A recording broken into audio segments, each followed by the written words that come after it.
Hello दोस्तों, आप सभी का स्वागत है। आजादी के इस अमृत महोत्सव में इस चैनल पर हम प्रतिदिन सुनते हैं देश के किसी एक महापुरुष के बारे में।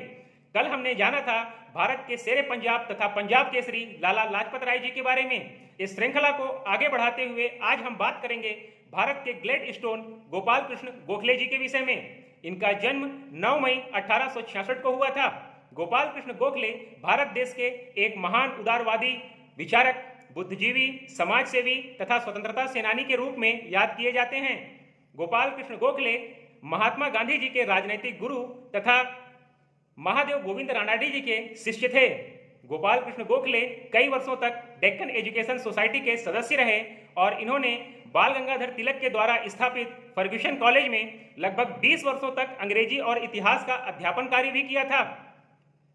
गोपाल कृष्ण गोखले 1899 में बंबई विधानसभा तथा 1902 में इंपीरियल विधानसभा के लिए निर्वाचित हुए थे।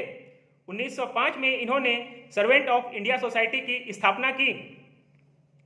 1905 में ही वाराणसी में आयोजित कांग्रेस के अधिवेशन में इन्होंने सम्मेलन की अध्यक्षता की, जहां पर बंग भंग आंदोलन का समर्थन किया गया था। 1905 में ही गोपाल कृष्ण गोखले और लाला लाजपत राय इंग्लैंड गए और वहां की जनता के सामने भारत की आजादी का पक्ष बड़े ही प्रभावपूर्ण तरीके से रखा।